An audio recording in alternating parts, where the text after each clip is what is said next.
I work with an organization called CEB, formerly known as the Corporate Executive Board, and specifically I sit in the sales and marketing practice at CEB. And all that really means is that we work with heads of sales, heads of marketing in the B2B space around the world, including many of you here in this room, to try to understand through a lot of research, a lot of data, a lot of qualitative work, a lot of interviews, what in the world does world-class sales and marketing look like in today's very complicated B2B landscape.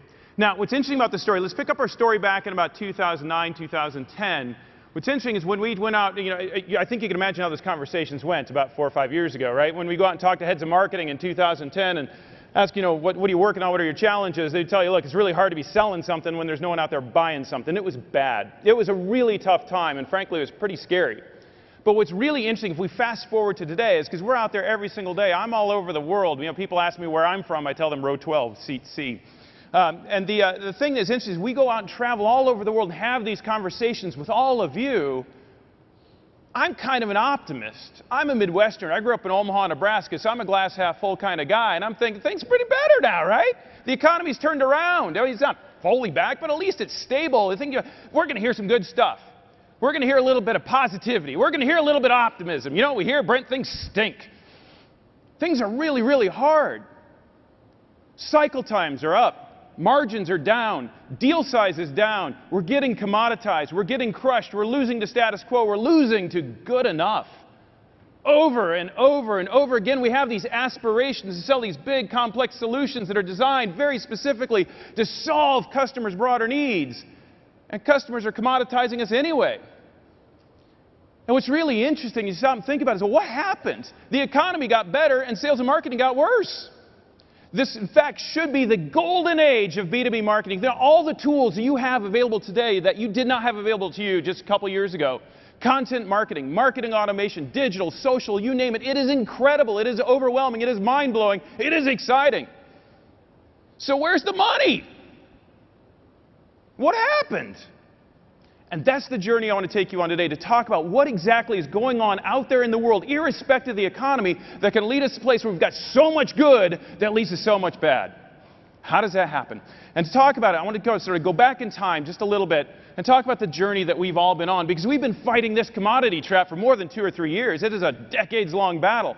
And one of the things that we've all done over the last 5 to 10 to 15 years is make a shift from selling individual products that can be easily copied and quickly commoditized to selling bigger, better, broader solutions. Solutions that are specifically designed to solve a broader customer need. And why wouldn't you? Because that's the way you differentiate. That's the way you stand out. That's the way that you're going to get paid ultimately. But here's the interesting thing about that strategy, which makes a ton of sense. This is not the day I stand in front of you and say, what were you thinking? That wasn't a smart idea. You got to do it. You have to. But if you're going to specifically design and sell a solution that solves a customer's need, then what do you first have to understand more than anything else? You have to understand your customer's needs, right? You've got to have a deep understanding of what it is that your customers are trying to accomplish in their business. And so welcome to the world of customer understanding. And it's a really interesting phenomenon that we've watched for the last 5, 10, 15 years. We've all gone on this journey, is that if we're going to solve customers' needs, we've got to get closer to our customer than ever before. Welcome to the world of customer centricity, where the customer is our sole focus. The customer is at the center of everything that we do. These are the core beliefs of the customer focus sort of strategy. And again, they make a ton of sense.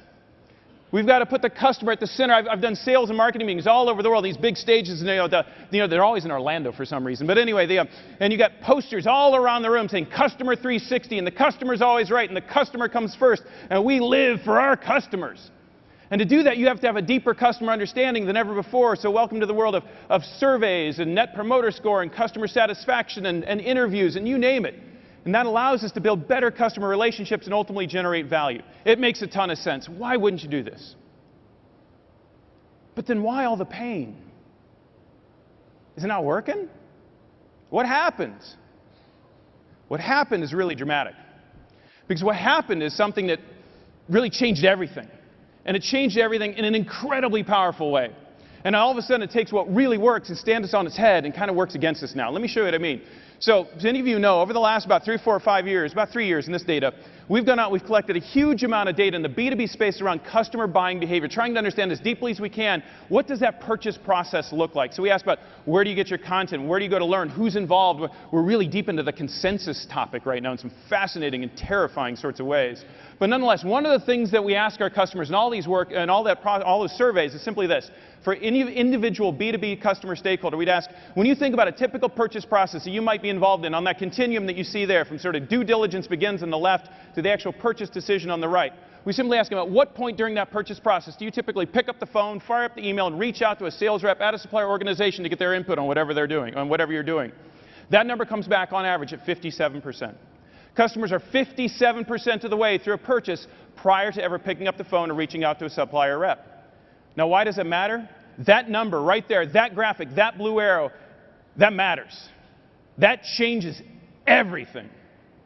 Because you stop and think about what is it your customers are doing inside that blue arrow up to the 57%. Chances are pretty good they're doing now on their own all the things that we were hoping to do with them together. They're identifying a need. They're prioritizing that need relative to other needs. They're figuring out what are the capabilities that we need to deliver on that need. Who are the suppliers that can meet that capability? How much do they cost? So by the time that they give us a call at the tip of that blue arrow, there's very little left to discuss but price. That blue arrow is a freight train to commodity town, and we're on it. And that's painful. And you stop and think about, well, how did this happen? How did we get here? How is it the customers can do this? You know why customers can do this? Or why they do it? They do it because they can. And what's so interesting is that we all do this. On the consumer side, we're all consumers. Every single one of us does this every single day. And why do we do it? Because we can.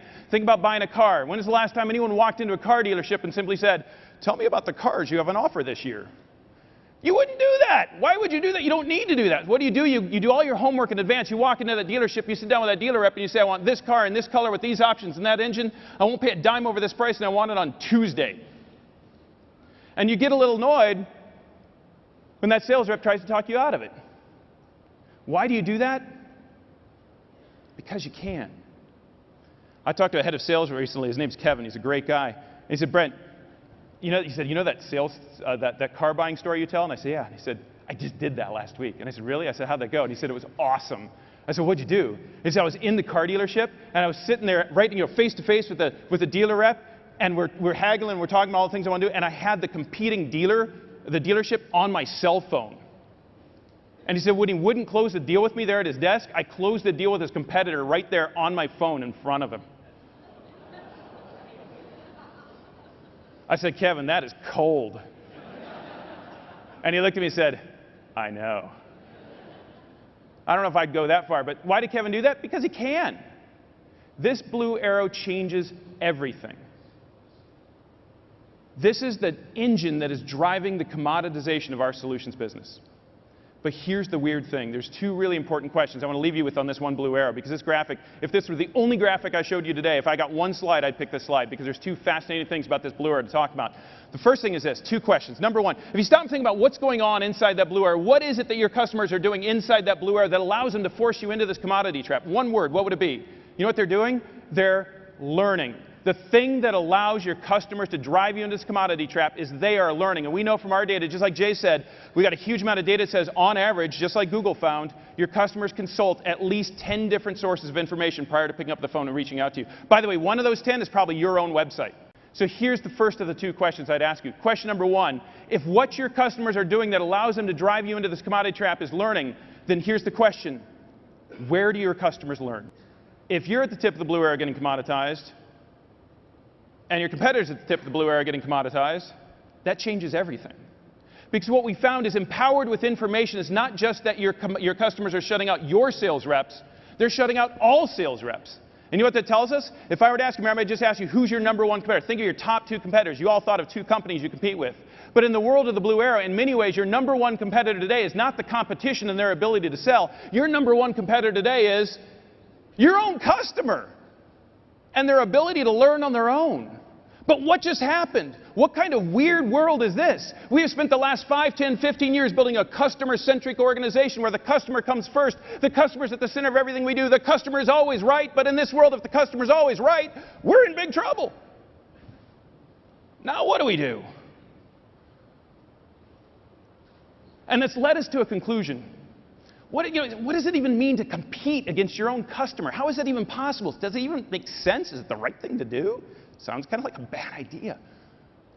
But in fact, it actually makes a ton of sense. If we're going to compete against our own customers' ability to learn on their own, then what it means is we have to think about winning access into that blue arrow. What's happening inside that blue arrow is learning. It's not selling. It's not marketing. It's learning. And that's the battleground for margins. That's the battleground for growth going forward. It's what happens inside that blue arrow. We got to crack open the blue arrow. And the way you do that is not to teach your customers, but to unteach them. We made that word up, but we really like it because it absolutely describes it. You've got to show your customers that somehow, somewhere, someplace along that blue arrow, they've missed something materially important to their business. We have to challenge their thinking, unteach them, show them. So when they come to the table, we hear this from sales leaders all the time. They come to the table, they've done all this learning, they lay it all out, and they say, we want this. You look and say, you want that?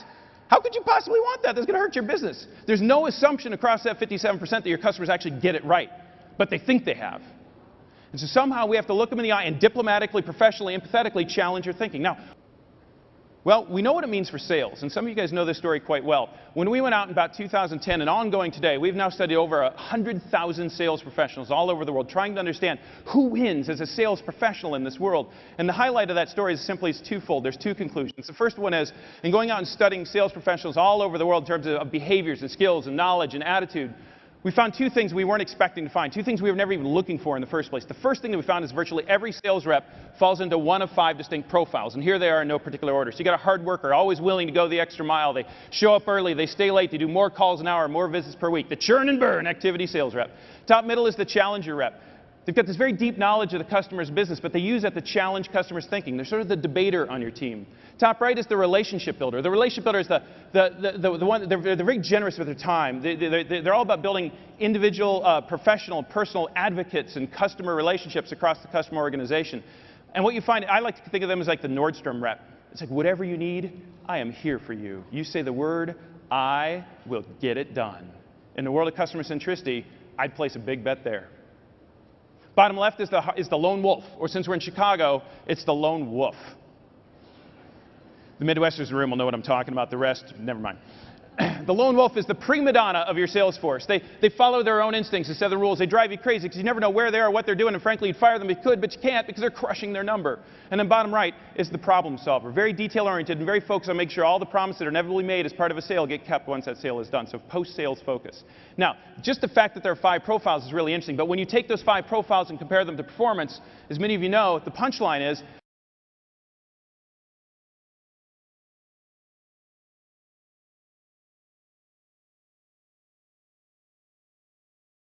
the rep most likely to win is the challenger rep up in the top middle.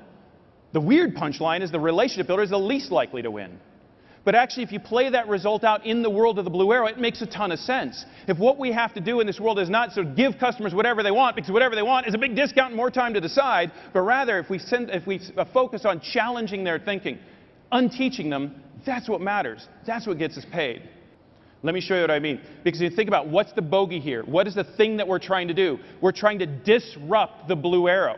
We're trying to challenge that customer's thinking, get them to think something different, not about us, but about themselves. So we went out and measured that. And we actually asked the question in our data, what is it that a supplier organization would have to do, or a marketing organization would have to do that, to change a customer's direction? So in a survey, about 3,000 individual stakeholders involved in a purchase process all over the world, across industries and geographies, we gathered a whole bunch of data on that very question. We asked them, think about a typical purchase process you've been involved in. Think about the degree to which it has been disrupted, that where you wound up at the end was different than where you started with. There was a way you can quantify that and measure it, and if you want to talk about methodology, happy to take that offline. But essentially, we had a metric for the amount that purchase was disrupted in terms of what the customers thought they were going to do. And then we also had in those same surveys a whole bunch of metrics in terms of talk about the content that you consumed as part of where you went, what you learned, talk about the attributes of that content. You slam all that stuff together in data analysis, and what you can actually find is what are the attributes of content, what are the attributes of message that are most likely to do the thing that we need to do, which is disrupt that blue arrow.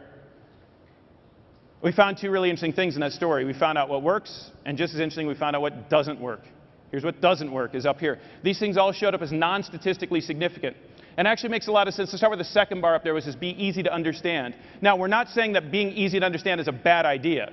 Being easy to understand is a really good idea. But if your specific goal is to disrupt a customer's purchase process, being easy to understand is not going to get you there. Man, that was easy to understand. I should totally change everything I'm about to do. That was really interesting. Those facts were really fascinating. I didn't know that before. I need to change everything I'm about to do. But you know what the weird one is? Look at the first bar over on the left. Representing a smart or expert perspective. Man, those guys are smart. They are thought leaders in their industry. Has absolutely zero statistically significant impact on changing what customers are going to do. They will think you're smart, and they'll keep doing whatever they were going to do anyway. On that freight train ride to the 57%, they will wave at you and say, thank you for the thought leadership. You guys are really, really smart. Can I get a discount? But what just happened? What just happened? It's like we built this strategy. It's like, Brent, we're all over it in marketing. We got to get those sales reps challenged. And boy, they really stink at it. So we need some help. We need some coaching. We need some training. But thank goodness, over on the marketing side, we got this base covered, man, because we're all over it. We are thought leaders in our industry. And thought leadership has absolutely no impact, statistically speaking, on actually doing what we need to do, which is unteach our customers. So what does? What is it? It's these two big bars over on the left. Let me tell you what they are. First of all, it's teaching customers something new about their business. And if I could make that word "their" flash and like bright red lights, I'd do it. I probably actually can, now that I think about it, but that would be weird, right? But teaching customers something new about their business needs, about their challenges, and then providing the customer with compelling reasons to take action. What are those two bars about? Who are those two bars about? They're about the customer. They're not about the supplier. They're not about the world. They're not about the top 5 trends. They're not about big data. They're not about cloud computing. They're about, amen. Nothing wrong with cloud computing. Can I get an amen? I'm not always this loud. Just sometimes. I get riled up when I talk about this stuff. But notice what those two bars are about. Those two bars are about what your customers are currently doing and helping them realize that that current behavior, that current course of action, that current understanding of what's important to their business might in fact in some way or another be flawed. That's bar number 1. That there's something else that they should be thinking about that they are currently not. And bar number 2 is to make it urgent.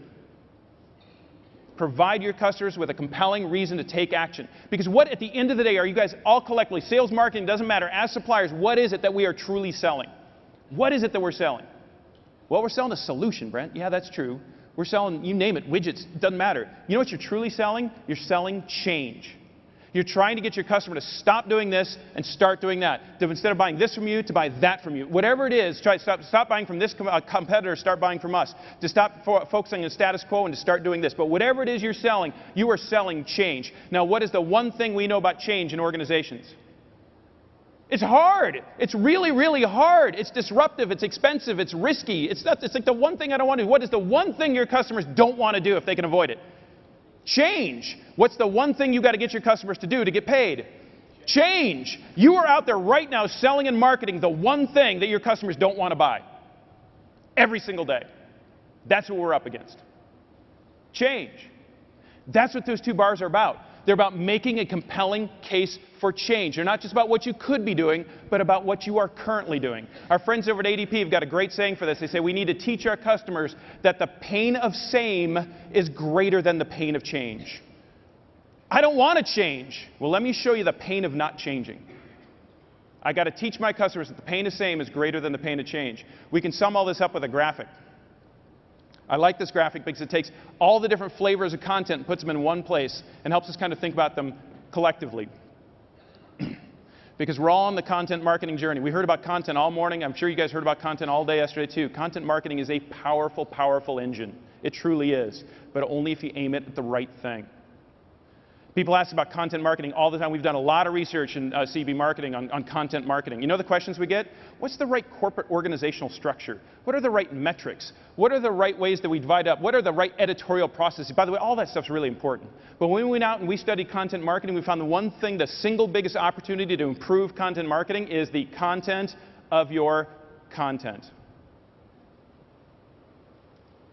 For the reasons we're talking about here. So let's talk about all those different flavors of content. We've laid them out here, starting with general information out on the top left. You see that sort of floating up there in the top left. General information is about information that's generally about anything. And I think the one thing we would all agree on is if all you're doing is kind of putting out general information about anything, then chances are pretty good it's going to get filtered out rather than pulled in. And this is, in fact, the challenge we're all up against, right? There's just this overwhelming sea of information out there, and we just get drowned out by everything else. So if we're going to get heard, if we're going to get noticed, the first thing is we've got to pass through that first filter over there on the left, is whatever we're producing in terms of our content, it's got to be credible. It's got to be relevant. If it's not relevant to our customers, then they're going to ignore it altogether. But that turns out, it's like, so Brent, I got it. It's relevant. It's credible. It's interesting. It's like, I got it, right? It's like, well, no, you got past the first filter. But where you are now is accepted information. Accepted information, you know what this is? More often than not, it's a huge amount of data. It's the data points, the factoids that we all publish every single day in huge amounts of volume because they seem kind of interesting. 95% of CIOs are concerned about what cloud computing means for their organization. 98% of surveyed CEOs are concerned about customer engagement in a world of in a tough economy. By the way, go to your favorite search engine sometime and just put in the phrase, 95% of CEOs believe that. I've done that. Tens of thousands of hits. Because there's just a sea of data out there. You know what that is? It's data. It's not insight, it is data. It's information. It's interesting, but it actually hasn't gotten you to do anything different. By the way, I might not have known as 95% of CIOs are concerned about cloud computing means for their organization, but I knew it was a lot of them. So I'm not going to do anything different. I haven't taught you anything new. So if we have to go through that next filter, which is be newsworthy, we've got to make sure that the content that we create, in fact, teaches our customers something new. And that's where we get into this false positive problem of thought leadership versus insight, because I taught them something. It's new. It's insight, right? Well, it is newsworthy, and that's fantastic, but that gets us to thought leadership. And thought leadership is a scary one here, because it's not only the one we're all doing, it's the one we all aspire to be doing. We want to be a thought leader in our industry. That's going to gain us brand value. It's going to get us trust. But what's interesting about thought leadership, it's all about the new idea, the new technology, how the world is changing, maybe for the worse, but usually for the better. It's all about the castle on the hill, the things, how your life could be better if you were to engage in these kinds of behaviors. It is fantastic stuff insofar as it teaches me something new. Wow, I never thought about that. I might do that someday. Wow, there's a new Lamborghini out too. I want that, but I'm not going to buy that either. It doesn't actually force me to change my behavior. I will see it, I will acknowledge it, I will appreciate it, and I truly will think you're smart as I go back to doing whatever I was going to do before anyway. So what's the difference? What's the secret sauce? It's that next filter, which is truly great insight has to be frame breaking. What do we mean by that? It quite literally, we mean it needs to break your frame of thinking. And it's got to change the way you not just think about what you could be doing, but changes the way you think about what you are currently doing. It is that contrast, that juxtaposition that is so crucial. It's not about one thing, but about two things. Great insight is about juxtaposing the cost of current behavior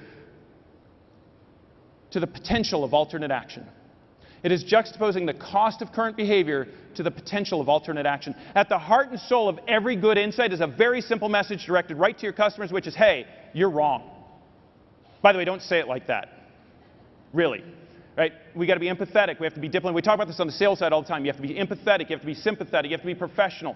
You have to be data-backed. But at the heart and soul of every single great insight is somewhere I look at it and say, wow, what I'm doing right now is actually costing me money or exposing me to risk in ways I didn't fully appreciate. That's the pain of same. That's disrupting the blue arrow. That's gaining access. That's insight. Now, we still haven't actually gotten all the way to the sweet, juicy center of this thing because we still got to get paid for all that work. Because the one thing you want to do is not, one thing you don't want to do is go out and teach your customer something new about their business, get them to change their behavior. They put that idea out there RFP, and your competitor wins the business. We call that free consulting. That's a bad idea. So whatever you do in the name of insight, make sure that it leads to your unique strengths. Make sure that it leads to the things that you can do better than anyone else, which in fact does indeed mean that you need to actually know what you do better than anyone else. And I don't mean that flippantly. It turns out that's really, really hard. We run workshops all over the world. Thousands and thousands of people have gone through our workshops specifically designed to figure that one thing out. What truly is our unique strength?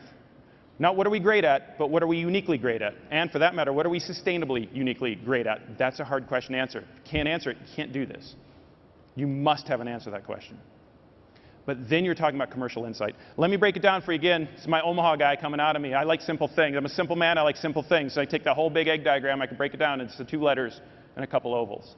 We call this the A to B. This is actually, by the way, for those of you who are kind of interested, maybe not many of you, I don't know, but this is how we think about research at CEB. When we create commercial insight or insights at CEB, it's exactly how we frame them up. This is how we talk about it. This is our language. We talk about the A to B. Now, the A is your customer's current beliefs, their current behaviors, what they're currently doing. The B is what they could be doing, the desired beliefs, the desired behaviors.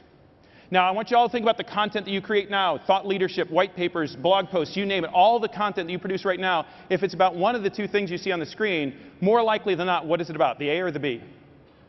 Almost inevitably, what you're going to find is it's about the B. It's about what you want your customers to do, the new solution, the new idea, the new technology, all the great benefits that will accrue to you to get your customer to get them to the B. How much of your content right now, however, is also about the A? Because the A matters. The A is what I'm doing now. It's not that I don't appreciate the B. It's not that I don't value the B. It's not that I don't accept the coolness of the B. It's not that I don't think the B is fantastic. It's not that I don't even want the B. I want it. I want to go there. But you know what? The A, it's good enough. How many of us lose deals every single day to good enough? Status quo. That's the A. That's the problem. That's what we have to break. And so when you think about how do I do that, we actually have a method. And I'll tease it out here, but the method to doing this is essentially what we call mental modeling. It's again how we do our research. It's how we now train our member companies all over the world in this whole process of mental modeling. If you think about that current behavior, the desired behavior across the top, that's usually where we play. We play in this world of I need to change your behavior. So I talk about your up the top right, the desired behavior. We get the customer testimonials. We get all the data. We talk about the value to you if you would just change your behavior. But then we wonder, well, what happened? Why didn't you change it? It's because over on the left, that current behavior is built on top of what we call a mental model. A mental model is an understanding of how my world works. It's almost like a root cause diagram. And if you cannot build a mental model of how your customer works, or how they believe their world works, you can't do this.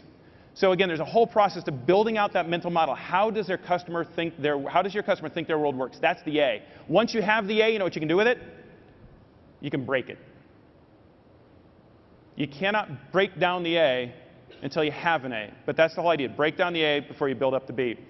Now, once you've done that, the last thing I would tell you is you can take that commercial insight and then you can bake it into everything you do. This becomes the heart and soul of your content marketing strategy. It's not just content for the sake of content. This is not just thought leadership, because the true heart and soul of a world-class content marketing strategy is not to get your customers to think that you're smart. It's to get your customers to think that they're wrong, that they need to change.